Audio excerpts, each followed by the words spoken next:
날씨는 정말 좀 해도 좀 너무한다 싶을 정도로 그 날씨가 계속해서 식지를 않습니다. 요 근래 이게 자꾸 이렇게 더워진 것 같기는 한데 참 쉽지 않은 그런 여름철입니다. 이 여름철에 근데 그 생각해 볼 때에 이렇게 더울 때에 그래도 교회가 그래도 좀 이렇게 시원해서 그래도 좀 다행이다 이런 생각을 하고 있습니다. 여러분 피서는 교회로 오십시오. 예배당으로.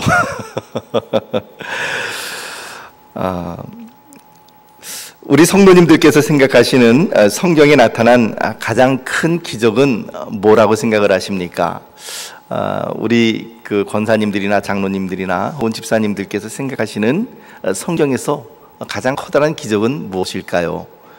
아마 10중 8구 제 추측이 틀리지 않는다면 지금 말해보세요 그러면 말 안 하실 터이니까 제가 여러분들의 머릿속에 떠오른 생각들을 한번 이렇게 짚어보자면 아마 이런 사건들을 여러분들께서 가장 큰 기적이라고 생각하지 않을까 싶습니다. 첫째는 홍해가 갈라진 사건, 혹은 어떤 분은 애굽에서의 10가지 재앙, 혹은 신약에서라고 한다면 죽은 나사로를 예수님께서 다시 살리신 기적, 혹은 물고기 2마리와 보리빵 5개로 장정만 5,000명 됐던 사람들을 다 먹이고도 12강줄이 넘게 남았던 사건.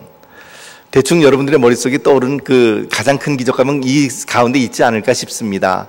아니면 조금 더 그 다른 사건을 얘기한다면 여리고성이 무너졌다라든지 아니면 나만 장군이 고침을 받았다든지 그런 것들도 있을 수 있겠습니다만은, 그런데 우리 예수님의 관점에서 볼 때 가장 커다란 기적은 무엇일까? 예수님의 관점은 우리랑은 조금 생각이 다른 것 같습니다. 부자와 나사로 이야기 잘 알고 계시죠? 누가복음에 나타나 있는 부자와 나사로 이야기가 있는데, 부자와 나사로 이야기 가운데서 음부에 떨어진 부자가 이제 아브라함에게 이런 간청을 합니다.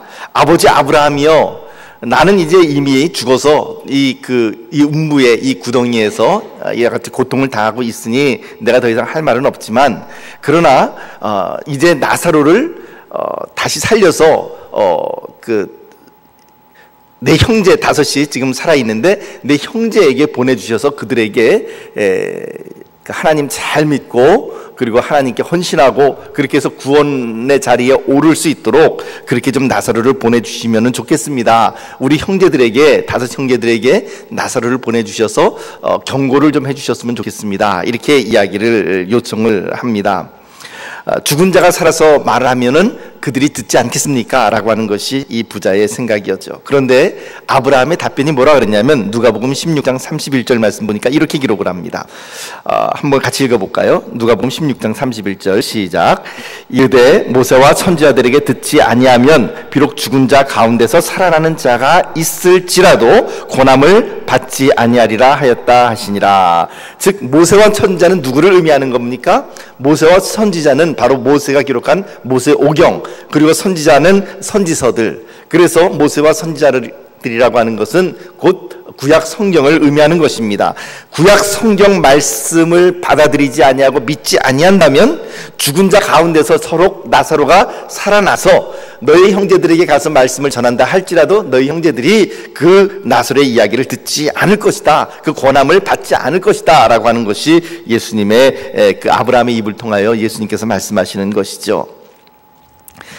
그것을 달리 이야기하면 이렇게 얘기할 수 있겠죠. 죽은 자 가운데서 살아난 자의 말을 듣는 것보다 더 큰 기적은 무엇인가? 죽은 자가 이미 죽은 가운데서 다시 살아나서 어떤 하나님의 나라를 증거하는 그것보다 더 커다란 기적은 무엇이냐면 하나님의 말씀을, 기록된 하나님의 말씀을 받아들이고 그 말씀을 믿음으로 받아들이고 그 말씀을 믿는 것, 권함을 받는 것, 그것이야말로 죽은 자가 살아나서 다른 사람들에게 가서 말을 증거하는 것보다 더 커다란 기적이 바로 하나님의 말씀을, 기록된 말씀을 믿는 것이다 라고 우리 주님께서는 말씀을 하고 계시는 것이죠. 오늘 우리 예수님의 그런 가르침이 바로 신명기 29장 말씀 가운데서도 나타나고 있죠. 신명기 29장 오늘 본문 말씀 1절 말씀을 같이 읽어보도록 하겠습니다. 1절 말씀 시작. 호렙에서 이스라엘 자손과 세우신 언약 외에 여호와께서 모세에게 명령하여 모압 땅에서 그들과 세우신 언약의 말씀은 이러하니라. 하나님께서는 이스라엘 백성들과 그 두 곳에서 언약을 맺었습니다. 첫 번째 장소는 어디냐면 바로 시내산입니다. 그래서 신학적인 용어로는 시내산 언약이다 이렇게 이야기를 합니다.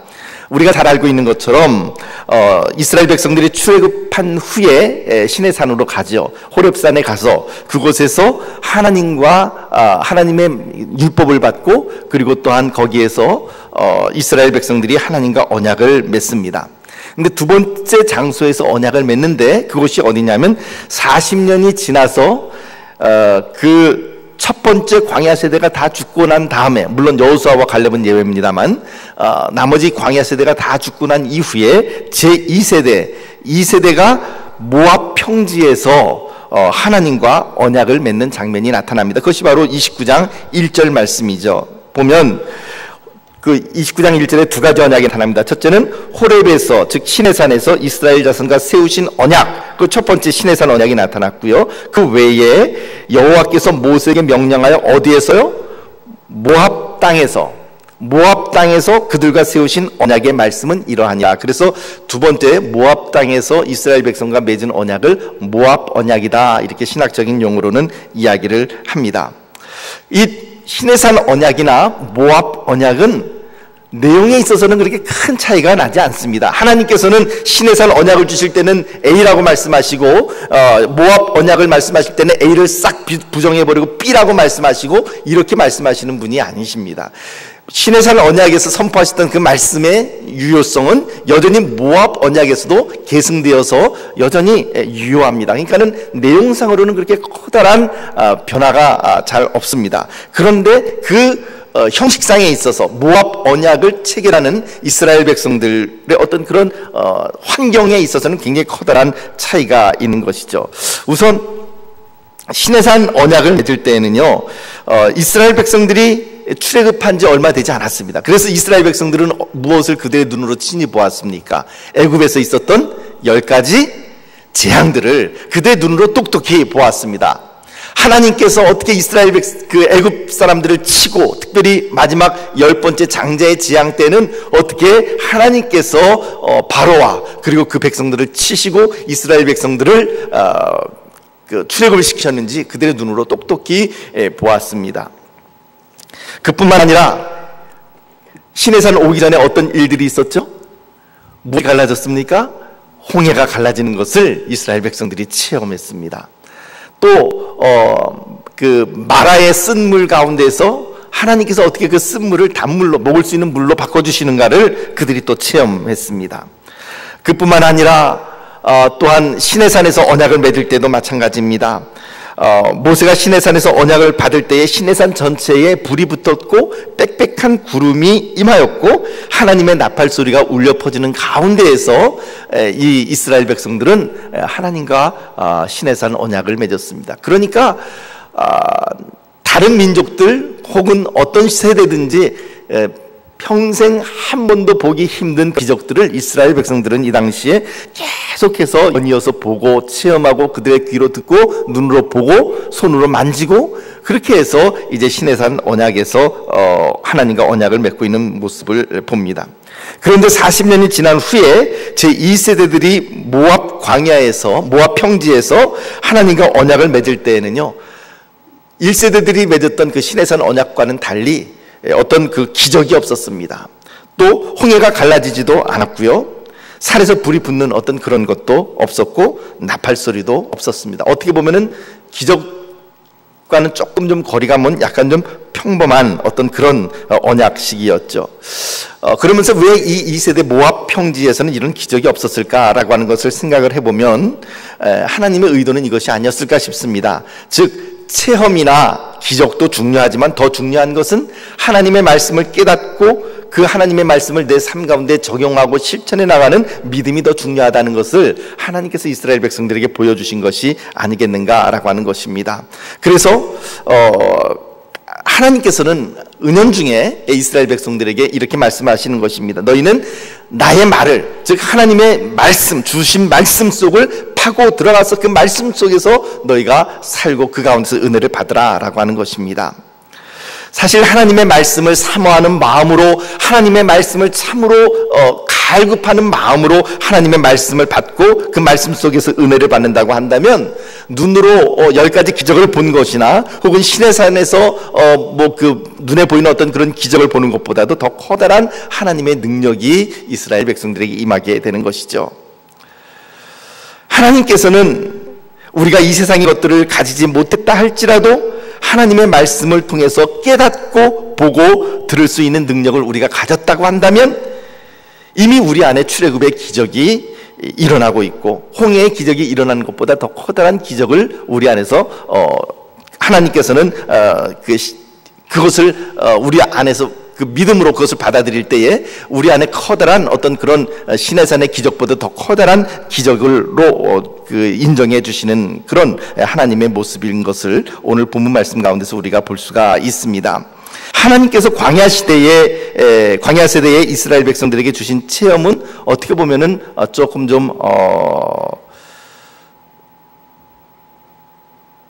비참하다 그러기는 좀 그렇지만, 아무튼 좀 별로 그 이스라엘 백성들이 바라보게 될 때에는 그게 썩 그렇게 좋다라고 하는 어떤 그런 생각은 들지 않는 그런 기적이었음에 분명합니다. 한번 5절에서 6절 말씀 우리 한번 볼까요? 5절에서 6절 말씀 한번 보도록 하겠습니다. 시작. 주께서 40년 동안 너희를 광야에서 인도하게 하셨거니와 너희 몸의 옷이 너희에게 떡도 먹지 못하며 6절 포도주나 독주를 마시지 못하게 하셨음은 주 너희의 하나님 여호와이신 줄을 알게 하려 하심이니라. 6절 말씀은 조금 좀 다시 재해석을, 그러니까 직접적으로 히브리어에서 번역을 하는 것이 좀 필요한 그런 구절입니다.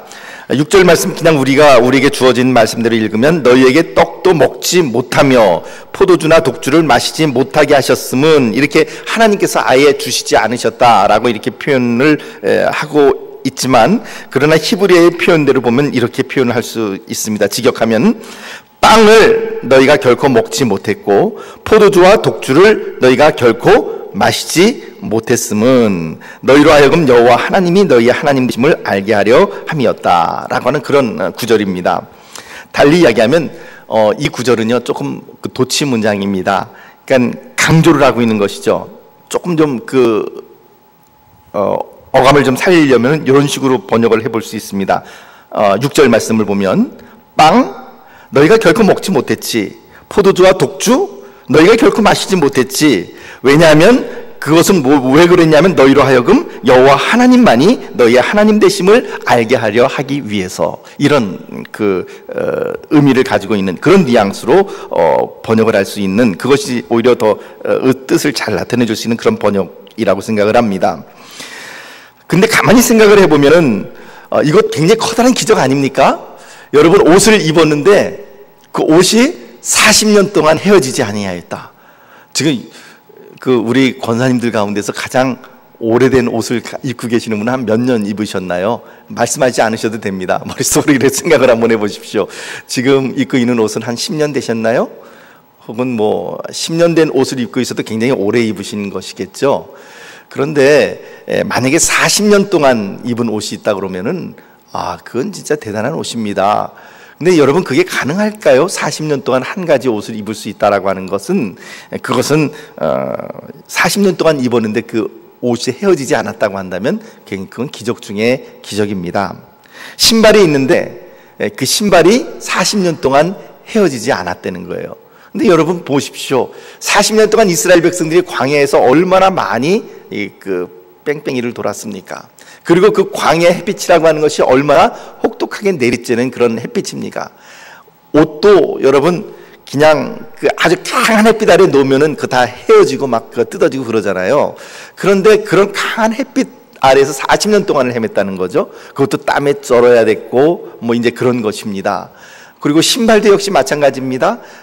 지금처럼 무슨 아스팔트 길이나 무슨 이렇게 푹신한 그런 길이 아니라 광야길이라고 하는 것은 돌멩이가 이렇게 많이 있는 그런 아주 거친 길입니다. 길이 없는 곳이죠.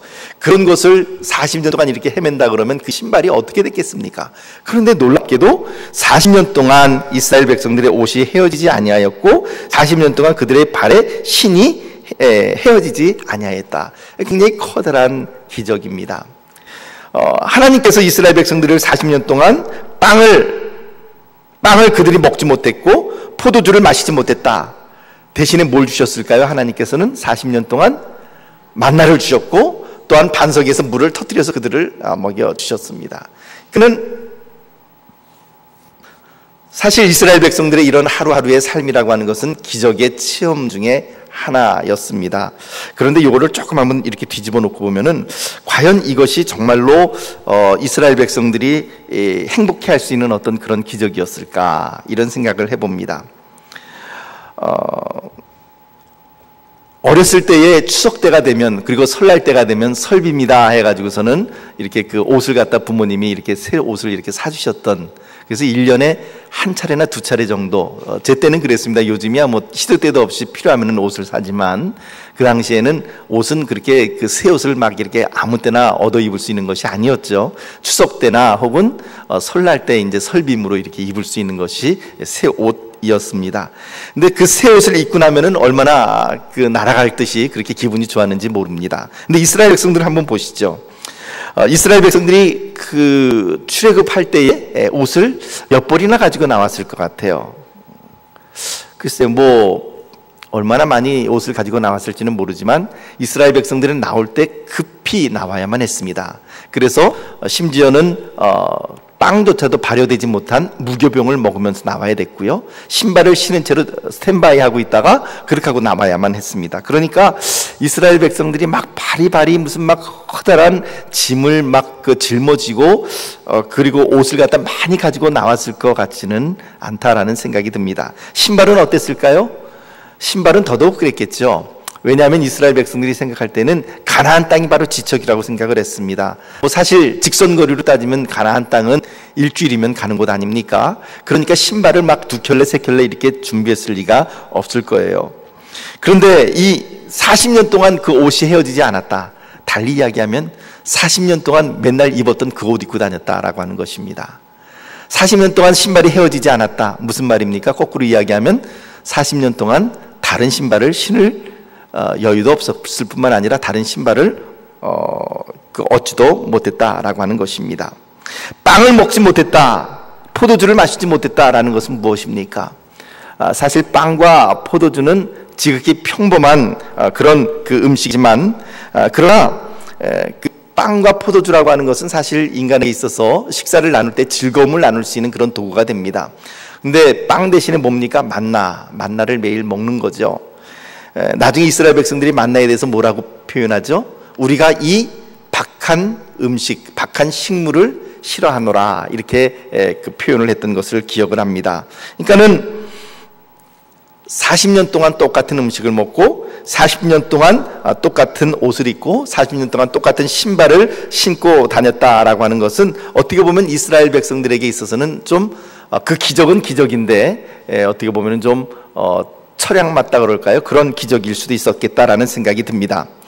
그런데요, 우리가 여기서 한 가지 생각을 해 보아야 될 것은 무엇이냐면, 그럼에도 불구하고 그 옷이 그 옷이고 그 신발이 그 신발이고 먹는 것도 맨날 만나 그 한 가지 먹고, 또 때로는 뭐 하나님께서 메추라기를 주시기도 하셨지만 그러나 맨날 먹는 것이 그것이었는데, 중요한 것은 무엇입니까? 이스라엘 백성들이 40년 동안 광야에서 살아가는 동안 그 누구의 원조도 필요 없이 그들이 광야에서 아무것도 살 수 없는 그 광야에서 200만이나 되는 인구가 40년 동안을 생존할 수 있었다라고 하는 것이야말로 가장 커다란 기적 중에 기적이 아닐 수 없습니다.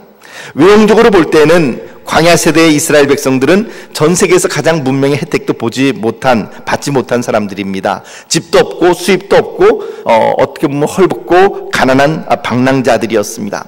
하지만 하나님의 신앙의 눈으로 바라보게 되면 그들의 삶 자체가, 하루하루의 삶 자체가 바로 기적이었고, 그리고 그들이야말로, 그들의 존재야말로 하나님께서 살아계심을 분명히 증거해주는 바로 그러한 그 증거가 바로 이스라엘 백성들이었던 것이죠. 그래서 하나님은 뭐라고 말씀하십니까? 아까 우리가 읽었던 말씀처럼 6절 말씀 보면 너희에게 떡도 먹지 못하고, 즉 빵 너희가 결코 먹지 못했지, 그 포도주와 독주 너희가 결코 마시지 못했지만 그러나 그 모든 것들은 다 뭐 때문이라고요? 40년 동안 너희가 한 가지 옷만 입고 40년 동안 너희가 한 가지 신발만 신었지만 그 모든 것들은 너희로 하여금 너희의 하나님 여호와 하나님만이 너희의 하나님 되심을 알게 하려 하심이었다라고 고백을 하고 있는 것을 볼 수가 있습니다. 이 모든 기적의 종착역은 무엇입니까? 어디에 집결되는 것입니까? 바로 하나님이 너희의 하나님 되심을 알게 하려 함이었다라는 것입니다. 그렇다면 오늘 우리들에게도 역시 마찬가지입니다. 오늘 우리들이 살아가고 있는데 가장 커다란 그 기적의 가장 종착역은 무엇입니까?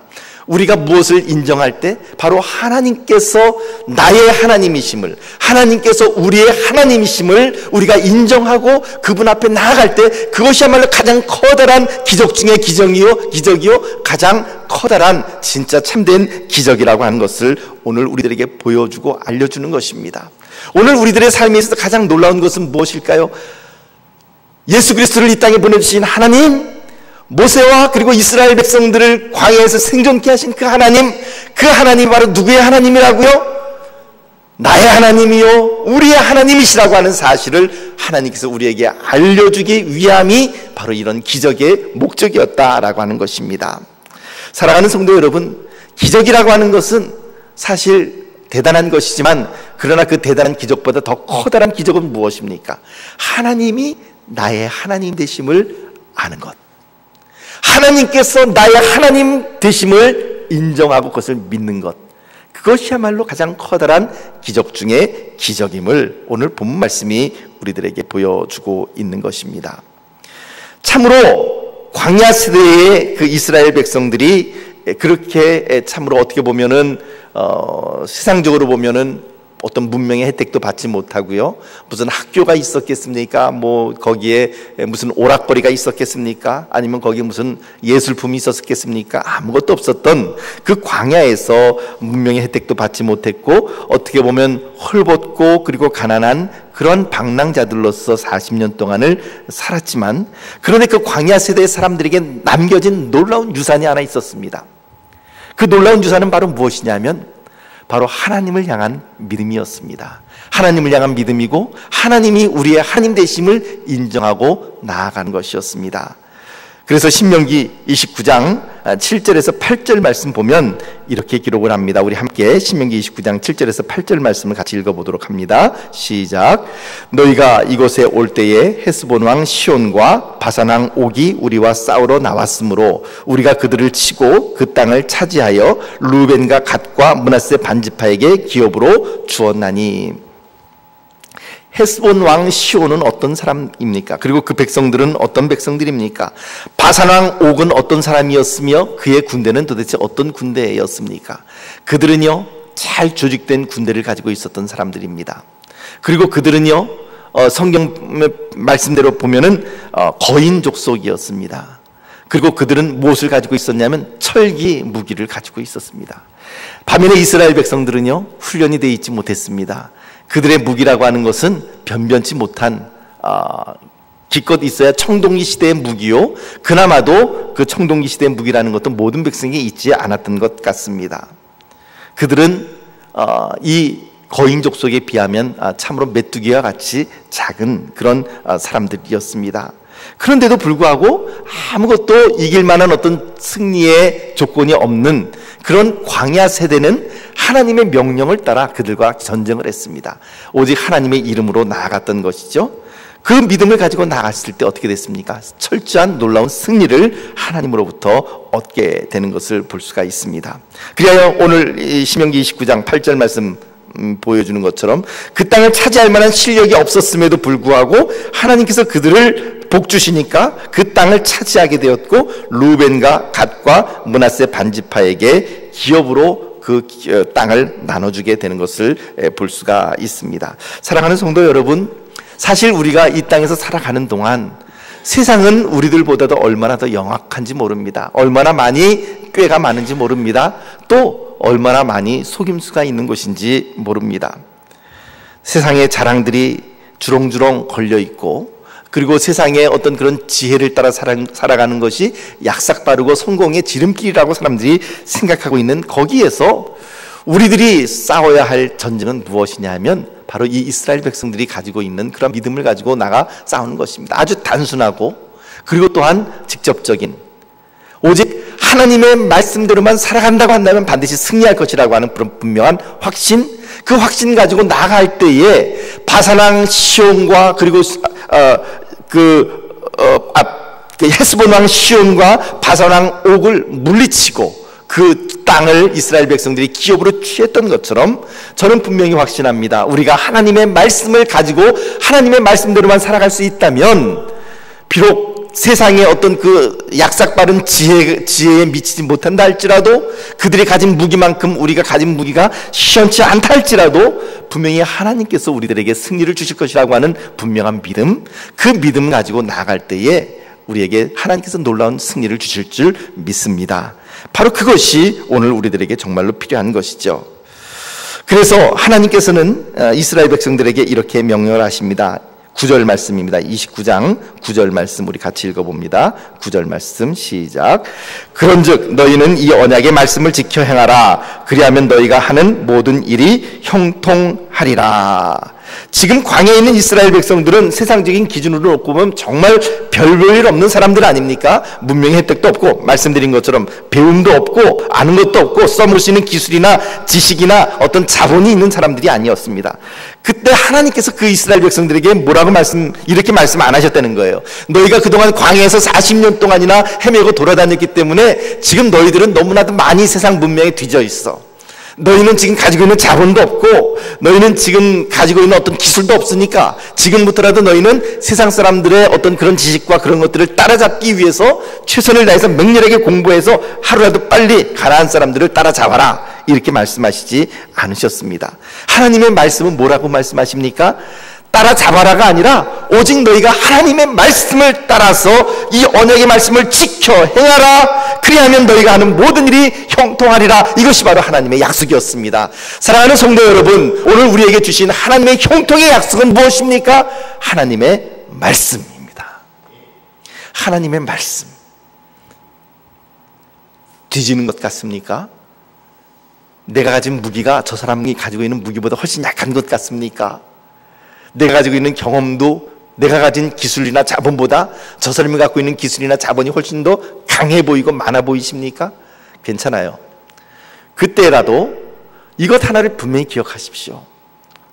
다윗이 골리앗에게 고백했던 것처럼 뭐라고 고백했죠? 너는 칼과 창과 단창으로 내게 나오거니와 나는 내가 모독하는 만군의 이스라엘의 만군의 하나님 여호와의 이름으로 너에게 나아가노라. 사랑하는 성도 여러분, 이것이 바로 믿음입니다. 우리가 정말로 어떤 커다란 어떤 기적을 보지 못한다 할지라도 우리가 이 하나님의 말씀, 이 말씀을 우리의 심령 가운데 담고 이 말씀대로 살아가기로 결정을 한다면 이 말씀이 그 다음에 우리를 굴려나갈 것입니다. 어디로 굴려나가냐면 축복의 자리로 굴려나갈 것이고 승리의 자리로 굴려나가게 될 것입니다. 사랑하는 성도 여러분, 이것이 바로 믿음입니다. 이스라엘 백성들에게 하나님께서 명령하시는 것은 바로 이 하나님의 말씀을 지켜 행하라. 이 언약의 말씀을 지켜 행하라. 그리하면 너희가 하는 모든 일이 형통하게 될 것이다. 사랑하는 성도 여러분, 말씀드렸죠. 축복의 근원은 누구십니까? 누구시라고요? 하나님이십니다. 축복을 주시기로 주님께서 마음 먹으면은요 못할 일이 없어요. 우리 교회에 그 집사님 한 분의 그 이야기를 제가 얼마 전에 들었습니다. 그래서 제가 그분에게 좀 간증을 좀 하시라고 그랬더니 그분이 울렁증이 있어서, 무대 울렁증이 있어서 도저히 간증을 하실 수가 없다고. 그래서 제가 여러분들에게 한번 여쭤봅니다. 여러분, 충주 시내에 이마트 바로 옆입니다. 그래서 한번 제가 그 검색을 해봤어요. 이게 그 구글 지도를 이렇게 검색을 해봤더니 그래도 나름대로 번화한 그 도심가입니다. 도심의 번화가인데 충주에 있는 이마트 바로 옆에서 50평짜리 그 집을 얼마면은 살 수 있을까요? 여러분들이 생각하는 가격은 얼마입니까?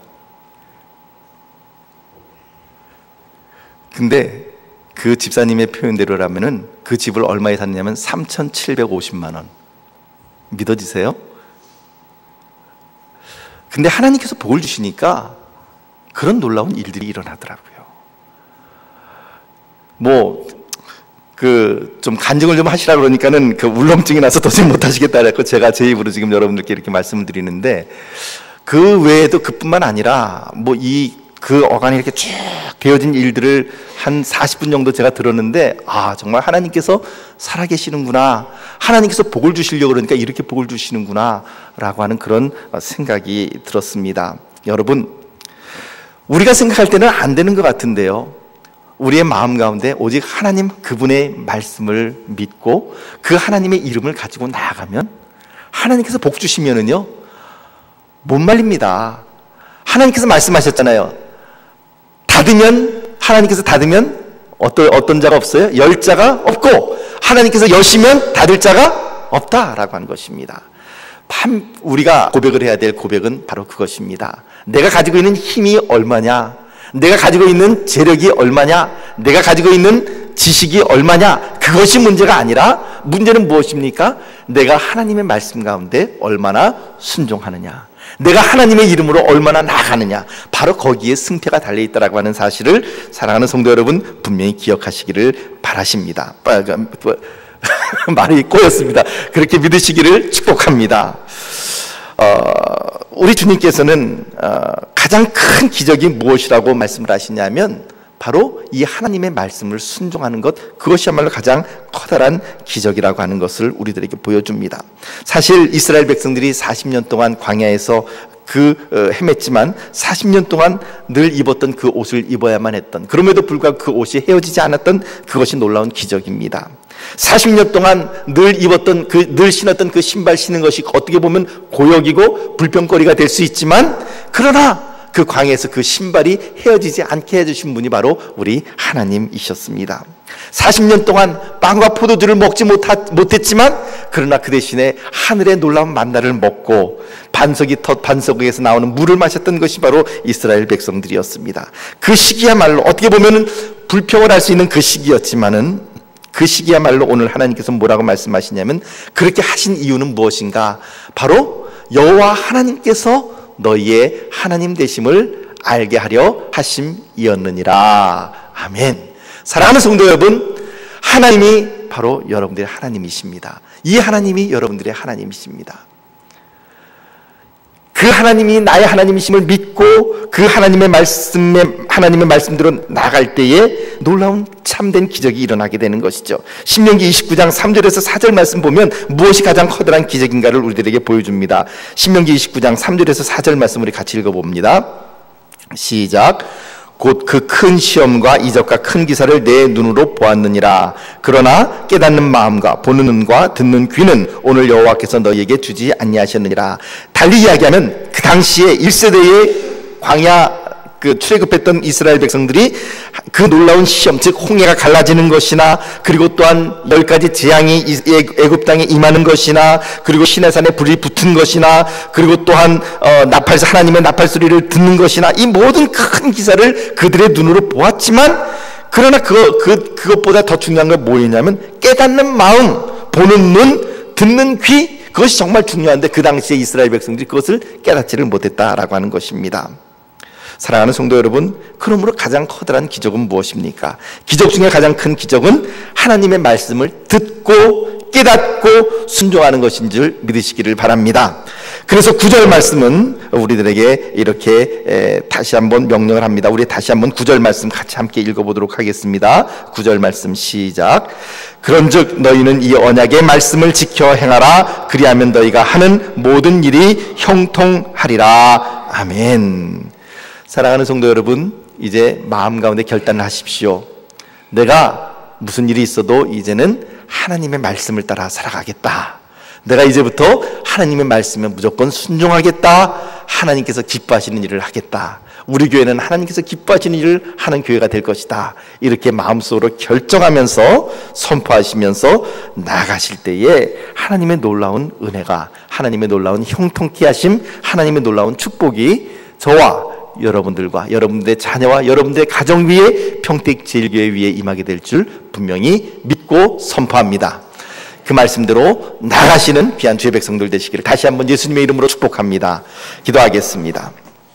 하나님 아버지, 참된 기적은 홍해가 갈라지는 것보다도, 그리고 또한 신의 산이 불이 붙는 것을 바라보는 것보다도 더 커다란 기적은 우리들의 심령이, 우리들의 마음이 하나님의 말씀을 믿고 그 말씀대로 순종하겠다라고 결심하는 바로 그것임을 오늘 우리들이 알게 되었습니다. 하나님 아버지, 그러므로 말씀하신 대로 주님의 말씀을 따라 늘 순종할 수 있게 하시고, 주님의 말씀을 따라 우리가 승리해 나갈 수 있게 도와주시옵시고, 주님의 말씀에 순종함으로 우리들의 삶이, 또한 자녀들의 삶이 형통함으로 나가게 하여 주시옵소서. 예수님 이름으로 간절히 기도하옵나이다.